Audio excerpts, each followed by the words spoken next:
We all have a moment when life splits in two, before and after the pain. Before, Mia was the kind of girl who ran through the park just to feel the wind chase her. After, she watched that same park from a wheelchair, tracing the cracks on the path she used to sprint down. Hospitals had taken her strength, silence had taken her friends, and pity had become the only language people spoke to her in. She didn't expect kindness anymore, especially not from a dog everyone said was too dangerous to be near.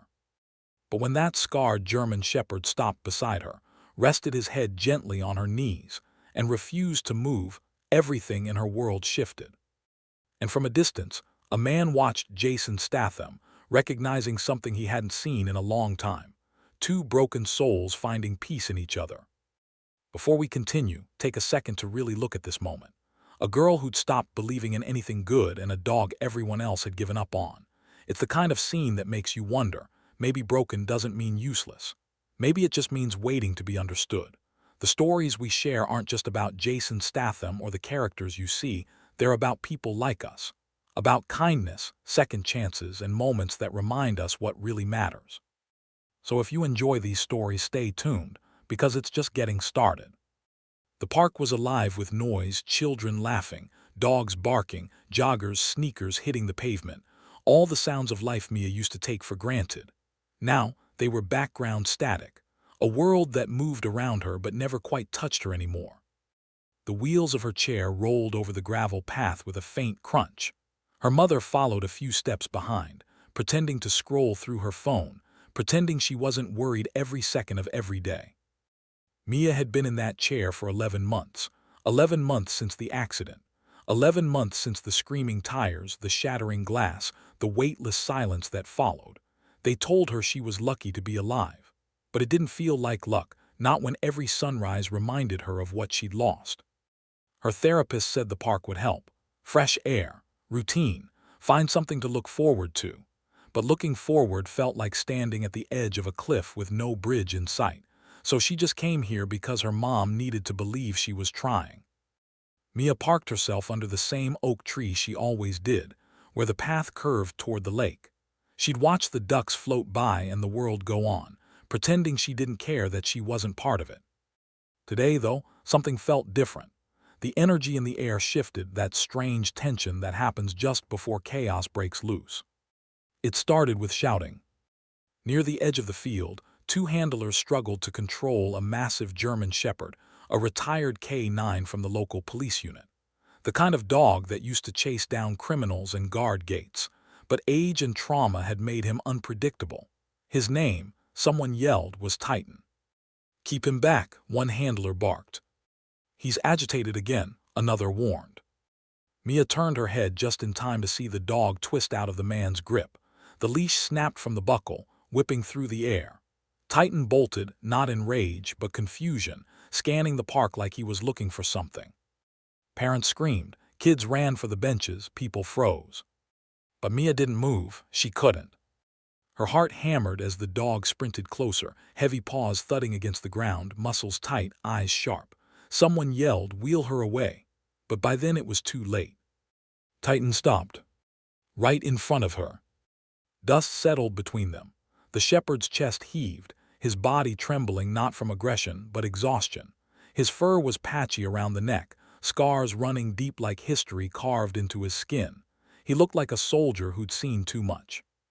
Mia's mother gasped behind her, "Don't move, honey, stay still." But Mia didn't feel afraid. Something about his eyes, that deep, stormy brown, didn't match the chaos around them. They weren't wild, they were pleading. Without thinking, Mia reached out a trembling hand. The dog's ears twitched, his breathing slowed. Then, with a soft, almost human sigh, he stepped closer and laid his head across her knees. The crowd fell silent. Her mother whispered her name like a prayer, "Mia." The handlers approached cautiously, stunned. "He's never done that before," one muttered. "Not once." Mia looked down, running her fingers through the shepherd's coarse fur. He didn't flinch, didn't growl, just stayed. His eyes fluttered, half-closed, and for the first time in months, Mia felt something warm and alive in her chest. Connection. Someone, something, that didn't see the chair first. From across the park, Jasonstatham had been sitting on a bench, a cup of black coffee cooling beside him. He was in town for a veterans outreach program, a quiet, private visit no one knew about. But habits die hard. He always noticed tension before anyone else. The handler's nervous voices had caught his ear before Titan even broke free. Now, as he watched the girl and the dog, he stood slowly, reading the scene like a script he'd seen before. He knew that dog, not personally, but he knew the type. The kind trained to obey, to serve, to give everything, and then cast aside when the mission ended. He'd seen it in soldiers. He'd seen it in himself. "Easy, Titan," Jason said, stepping closer, his voice low, calm, the kind of tone built on years of diffusing violence before it began. The handlers turned, recognizing him instantly. "Mr. Statham, sir, we didn't know." He waved them quiet without breaking stride. "You keep shouting like that, you'll only make him nervous." They hesitated, watching as he approached the girl's wheelchair. Titan's ears flicked, alert. Jason crouched down to the dog's level, his gaze steady. "It's all right, mate. You're not in trouble." Titan's eyes flicked toward him, then back to the girl, as if saying, "Not without her." Jason's jaw tightened. "Yeah," he murmured, "I get it." He looked up at Mia. "You all right, love?" Mia nodded, her voice soft. "He's tired."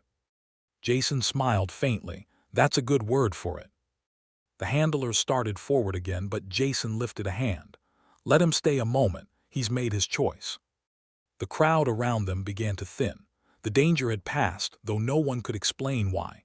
Mia's mother knelt beside her, tears still on her cheeks. Jason looked at the handlers. "Where's he from?" "Retired K-9, one said. "Was in service 5 years. After that, no one could keep him. Too aggressive. We were scheduled to transfer him again this week." Jason frowned. "Transfer him where?" The man hesitated. "To the shelter. Maybe put down if he doesn't adapt." Mia's face fell. She looked down at Titan, whose head still rested on her lap, eyes closed in peace. "No," she whispered. "He's not dangerous, he's just sad." Jason glanced at her, and something in his expression softened. He'd heard that same tone from people who knew loss too young, people who understood pain without words.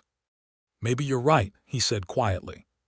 An hour later, the park had returned to normal, laughter, chatter, and the hum of life picking up where it left off. But for Mia, nothing was the same. She couldn't stop thinking about Titan, about how his eyes had looked like hers, tired, searching, afraid to trust again. As her mother wheeled her toward the car, Mia turned back. The handlers were loading Titan into a van, their movements brisk, impersonal. The dog didn't fight, but his gaze stayed fixed on her until the doors closed. Jason watched too, arms crossed, deep in thought. He didn't step in then, not yet, but he'd already made up his mind. He knew that look, the silent plea from two souls who'd already lost everything once. That night Mia couldn't sleep. Every sound from outside, every car horn, every distant bark reminded her of that moment in the park. The warmth of the dog's fur, the quiet weight of his head on her knees. The next morning, she asked her mom to take her back. "Again, but sweetheart, please." Her mother sighed, but she didn't argue. Sometimes, she thought, you have to let the heart lead, even if you don't understand where it's going. When they arrived, the park was quieter. The benches empty, the air crisp. But near the far side, a black SUV was parked. A man stood beside it, arms folded, a familiar dog sitting obediently at his feet. Mia's breath caught. "Titan." Jason turned when he heard the name. He smiled faintly. "Told you he made his choice." Her mother blinked. "Wait, you're—" He nodded once. "Jason." Mia's eyes widened. "Jasonstatham." He shrugged. "Depends who's asking." The smile that crossed her face was the first real one in months. Jason patted Titan's head. "I made a few calls. Turns out, this lad here's got one last mission left in him if you're up for it." Mia frowned, confused. "Mission?" Jason crouched to meet her eye level. "Yeah, he needs someone patient, someone gentle, someone who knows what it's like to rebuild. Think you can handle that?" Her eyes filled instantly. "You mean he's mine?" Jason smiled. "I mean he's yours if you'll have him." Titan stepped forward, nose nudging her hand. She laughed, a sound even her mother hadn't heard in too long. Jason watched quietly, arms crossed, a small knowing grin tugging at his lips. He'd seen combat, loss, redemption, but this was healing. Because sometimes the ones everyone gives up on are the ones who end up saving each other. And as the morning sun broke through the clouds, Jason turned to Titan and Mia, the soldier and the survivor, and thought, maybe this world still knows how to fix what it breaks. The paperwork should have been the hardest part. It never is in movies, but in real life, forms decide futures, animal control, the K-9 retirement board, liability waivers, home checks, vet certifications. A retired service dog wasn't a goldfish. He was a living history with teeth, training, and triggers. Jason handled it. He didn't swagger or name drop. He just showed up early, spoke plainly, and kept saying the same 4 words until people ran out of reasons to say no. He's already chosen her. The first meeting was at the precinct annex, a room that smelled like coffee and old carpet. Titan paced in a slow oval until Mia rolled in. Then he stopped, walked over, and placed his head gently across her knees, exhaling like a man finally sitting down after a long shift. The board members went quiet. One cleared his throat. That's atypical. Jason's answer was simple, so's grief. Paper by paper, signature by signature, the door opened. Not because of celebrity, but because of evidence. The handler logs showed agitation with every adult who tried to take Titan's lead. The video from the park showed a different dog when he reached Mia. Even the vet's notes shifted tone after the second exam. Calmer with the girl present, heart rate stabilized by sustained contact. No food guarding or leash reactivity when the girl initiates touch. Still, the sergeant said, tapping a pen on the table, we need an adult adopter, the risk profile. Jason slid a folder across. I'll adopt him, full responsibility, working arrangement with the family. He glanced at Mia, then at her mother. Co-handlers, shared schedule, no exposure to crowded stimuli for 90 days. Mia's mother, Teresa, looked at him like someone who'd just been handed a life raft by a stranger who refused to leave the dock. You'd do that? Jason nodded, nothing showy. I don't sign things I do mean. They approved it with conditions, training hours, check-ins, a reactivity plan, a quiet hours protocol. Titan was officially retired. Jason was his legal adopter. Mia was his person. The next morning started the way all new stories start, awkwardly. Jason arrived at their apartment with Rex in the back of the SUV and a mesh bag of gear, a wide leather collar, a double-clip lead, a mat that smelled like lamb wool and lavender, and a pile of rubber Kongs that looked like cartoon meteors. Titan sniffed each item like a customs officer, then circled once and flopped with a heavy dog groan beside Mia's chair. He didn't play with toys, he watched. He didn't beg, he scanned. He slept with one ear open and one eye on the door. Hypervigilant, Jason said softly. It'll fade when he trusts the walls. Trusting walls takes time, so they built rituals. Every morning, collar on, harness clipped, Mia rolling down the hallway as Titan matched his pace to her wheels. Every afternoon, park loop, 5 treats for 5 good check-ins, no more, no less. Every evening, quiet hour, lights lower, a hand on a rib cage counting breaths together. 12 in, 13 out, dog and girl learning the same rhythm by different routes. Jason didn't crowd it. He kept the lessons clean: touch, release, reward. He taught Mia hand signals that didn't look like commands so much as manners. This way, wait, with me. Titan learned her chair's angle and the soft click of her brake lever faster than he'd ever learned an obstacle course. He also learned the one rule that mattered most. When her hands shake, come closer, not faster. The first setback arrived on a Tuesday, the way bad days prefer. A car backfired on the street, a quick, brutal echo. Titan's body snapped tight, tail dropped, eyes went hard. Old training, old memories, a ghost barking orders in a language no one in the room spoke anymore. Titan, Mia whispered, voice thin. Her fingers fluttered with me, but fear tangled her hands. Jason stepped between reaction and regret, not loud, not sharp, just there. He placed his palm on Titan's shoulder, not restraining, grounding. Easy, lad, he looked to Mia. Breathe how we practiced, count for him. She swallowed, 1, 2, 3. Jason nodded toward her hand. Lower, slow. He kept his voice like warm gravel, steady, textured, real. He's not trying to leave you, he's trying to leave the sound. Something in the way he said it broke through the dog's fog. Titan blinked. His ears loosened, tail unclenched. He leaned into the contact, then stretched forward and, unprompted, put his head across Mia's knees. Her shoulders sagged. She laughed once, a quick wet sound. "We're okay." "You're okay," Jason said. "Together." Rituals got upgraded after that. They added a safe mat cue, a square of canvas beside Mia's bed that smelled like home. When the world got loud, Titan went there.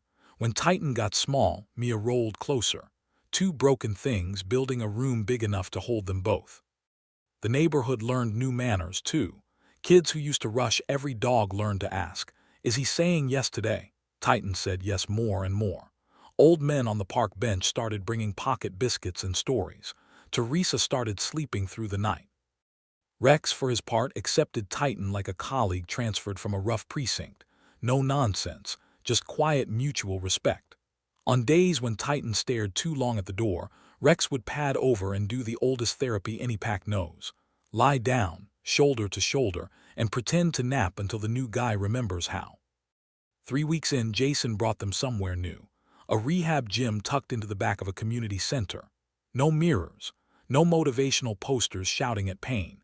Just rubber flooring, sleds, bands, and a wall where people pinned Polaroids of firsts. First unassisted stand, first curb, first laugh after a bad day. "Why here?" Mia asked, rolling in cautiously. "Because progress gets lonely," Jason said. "It shouldn't." He introduced them to Sira, a physical therapist with forearms like rebar and a smile that could talk a storm into sitting down. Sira didn't coo. She didn't pity. She measured. Then she set tiny goals with the seriousness of an engineer building a bridge. "Today isn't walking," she said. "Today is ankles. We wake up the small things so the big things have something to stand on." Titan leaned against the chair's side as if he already knew the plan. When Sira looped a band around Mia's foot and asked for a lift, the dog watched her toes like they were Morse code. When Mia gritted her teeth, he nosed her wrist. When she swore quietly but impressively, he wagged once, a little drummer acknowledging a good hit. Weeks turned into markers. First transfer from chair to mat with less help. First independent reach across midline. First time gut laughing at Sira's terrible playlist and forgetting, just for a breath, that laughing used to be easy. Outside the gym, the world tried a few more times to test the edges. A skateboarder zipped too close. Titan stepped between, firm and clean. An old instinct rewired into a new job, bodyguard, not battering ram. A neighbor's off-leash terrier charged, all noise and zero brakes. Titan didn't escalate. He moved exactly one step to put his shoulder against Mia's chair and stared down the chaos until the owner arrived, red-faced and apologizing with the babble of someone who has never had to think of physics as fate. "Training's working," Teresa whispered to Jason afterward. "It's not the training," he said, "it's the team." On a wet Saturday, the past tried to come back in a new uniform. Two men from a private security firm stopped them on the path, polite, crisp, wrong. They carried clipboards and soft smiles that never reached their eyes. "We've had a request to reacquire the animal for specialized service," one said, like he was reciting from a card. "The retirement classification may have been premature." Jason didn't bother with the smile. "No, it was." "We can offer a stipend," the other added quickly, aiming the number at Teresa like a dart in the dark. "Compensation for—" "Stop," Jason said, not loud but final. He pulled a folded document from his jacket. "Chain of custody, legal adoption. Signed by your client's former department, witnessed, notarized, filed. He's not an asset, he's family." The first man swallowed. "Sir, with respect." "With respect," Jason said, "you've got the wrong park." The men retreated with that bureaucratic shuffle of people unused to being told no. Titan leaned into Mia as they left. She didn't need a translator to understand what that pressure meant. "I'm staying."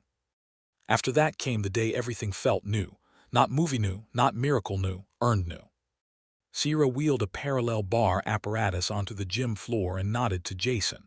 He moved the safe mat closer, clipped Titan's lead to his own belt, and set the room's hum to quiet. "Ready?" Sira asked. "No," Mia said, shaking a little, then she smiled. "Yes." They de-worked to this for months, building micro muscles and macro courage.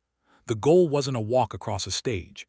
It was one breath's worth of rising, a stand, even if the stand was a shelf of air and stubbornness. Hands on bars, ankles awake, core braced, face plain with fear and something bigger than fear. Titan sat so close his fur brushed her shin. Jason kneeled just out of frame, as if refusing to steal even a pixel of the picture that mattered. "Count it," Sierra said. Mia inhaled, 1, 2, 3. Her arms shook. Her chair rolled back an inch as her weight shifted forward. "Again," Jason said softly, "slow. 4, 5. She rose. Not tall, not long, but enough that her feet felt like part of the conversation again. Enough that Sierra's hands hovered instead of held. Enough that Teresa's quiet sob became the loudest thing in the room. Titan didn't move, didn't bark. He just lifted his chin and watched her face with a seriousness that made everyone else in the gym look away, like they'd stumbled into a chapel. "Down," Sierra whispered when the tremble became a quake. Mia lowered, sat, grabbed the towel like a fighter after the bell, and cried until the laugh broke through. Jason handed her water and said the only thing that didn't cheapen it: "Good work." Word of the partnership, girl and dog, soldier and survivor, slid through the neighborhood the way good rumors should, without embellishment. A teacher asked if Titan could visit the middle school's special ed class.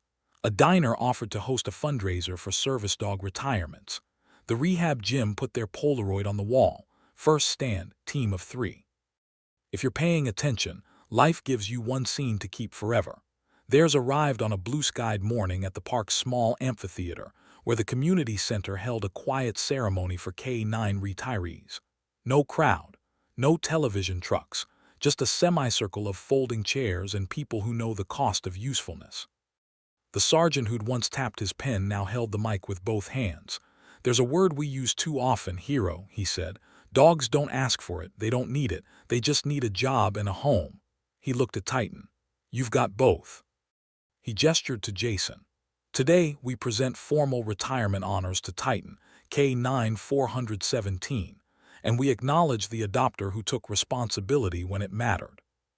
Jason shook the man's hand but kept the moment pointed the right direction. "He chose his partner," he said, nodding toward Mia. The sergeant smiled. "Then let's get it right." He bent to Titan's level, pinned a small silver tag to the dog's collar, "Service complete," and then turned to Mia with a velvet box. Inside lay a thinner tag, the kind that fits on a keychain, "Handler Honorary." "Do you accept?" he asked. Mia didn't trust her voice. She nodded hard, tears bright, hands steady as she clipped the tag to her chair. Rex woofed once, a benediction. Titan leaned into Mia's knees. Teresa covered her mouth with both hands. Sierra, from the back row, looked like a coach trying not to cry in front of her team and failing enthusiastically. After the handshakes and the hugs and the photos nobody would post, Jason slipped away to the edge of the stage. He'd learned to leave the center of gravity to the people who earned it. Mia found him anyway. "You're not allowed to disappear," she said, half scolding, half smiling. "I'm rubbish at speeches," he said. "Good," she said. "We don't need speeches." They stood together for a long moment, watching Titan sniff the grass like a tourist with time at last. "Why do you do it?" she asked quietly. "You could just live your life, let other people figure it out." Jason's eyes traced the line where shade met sun. "Because someone did it for me when I didn't deserve it. Because the world breaks what it doesn't understand. And because sometimes the only thing that keeps the roof up is the nail that refuses to bend." Mia laughed helplessly. "Is that a real saying?" "It is now." She turned a little more serious. "What if I mess this up?" "You will," he said without meanness. "We all do, that's why teams exist." "Teams?" He nodded toward Titan, then Rex, then Teresa and Sierra chatting with the sergeant. "You, him, them, me when you let me, teams." She watched Titan watch her and understood something that didn't need a therapist's permission. Forward isn't always straight. Sometimes it's a circle around the park with a dog who refuses to leave your knees. They celebrated that night the way survivors do, quietly. Teresa burned a frozen lasagna in a brave attempt at festivity. Sierra arrived with a lopsided cake that tasted better than it looked. The sergeant sent over a chew bone the size of a cricket bat. And the neighbors stopped by with the kind of smiles that aren't pity, just relief. Titan, overwhelmed, tried to guard the living room and host it at the same time. Jason crouched, touched a shoulder and gave the smallest cue, "Safe, Matt." The dog padded over, sighed, and dropped his head on the canvas square that meant home. Later, when the laughter drifted into dishes and yawns, Jason stood to go. Titan didn't follow, he stayed where his job was. That felt like the cleanest proof. At the door, Mia rolled up and handed Jason a small envelope. "Wait." He raised an eyebrow. "What's this?" "Your paperwork," she said, too proud of herself to keep a straight face. He opened it. Inside was a Polaroid, 3 blurry figures at the ceremony. A girl in a chair, a dog leaning in, a man at the edge pretending he didn't belong in the frame. On the back, in careful block letters, she'd written, "Adopted Titan. Adopted me not legally, but you know. Status team." Jason swallowed hard, the way men do when "thank you" is too small, and anything bigger would break something he'd rather keep intact. "Copy that," he said. He rapped the doorframe twice as he left, a habit, an invocation, a promise. Weeks layered into a season. The park turned the color of coins. Titan discovered the joy of sun-heated pavement and the dignity of ignoring squirrels. Mia added tiny new Polaroids to the rehab wall. First curb, first hill, first day I forgot I was scared. Some mornings Jason walked with them. Most he didn't. That was the point. He kept the paperwork current, answered the calls when the world tried to repossess what it didn't help build, and showed up on the days that threatened to unspool progress back into pain. And then came a small, ordinary miracle, the kind you miss if you're busy waiting for the big ones. A storm rolled through at dawn, left the park silver and clean. The track around the lake steamed. Mia and Titan reached the far curve, the one that used to be her stopping point. She paused, looked at the incline and then at the dog. "Together," she said. He shifted one paw, then the other, aligning his shoulder just so. She pushed. Not hard, not heroic, just enough. The chair moved. The rubber squeaked. The breath counted. At the top, she laughed, not because she'd conquered a hill, but because she'd learned how to climb with help and not call it failure. Across the path, a man in a plain jacket stopped, hands in his pockets, eyes soft with the satisfaction of a carpenter checking a door he hung months ago and finding it still swinging true. He didn't wave. He didn't intrude. He just watched long enough to memorize the sight. A girl who believed again, a dog who'd put his ghosts down, and a world that, for one stretch of tarmac at least, had decided not to be cruel. Some stories end with applause. The good ones end with breakfast. They met at the corner diner, coffee, eggs, the kind of pie that heals more than it harms. Titan curled beneath the table like a shadow that finally liked where it fell. Rex snored under Jason's booth like a truck switching off. Teresa raised her mug, to the ones everyone gave up on. Sierra clinked, to the ones who didn't. Mia reached under the table and found Titan's ear, rubbed the spot that made his eyes close halfway. "To the team," she said. Jason lifted his cup last, "to what we choose to keep." Outside, the day got on with itself. Inside, they let it. No speeches, no endings, just a dog who stayed, a girl who stood, and a man who knew when to step back so the picture could finally be complete.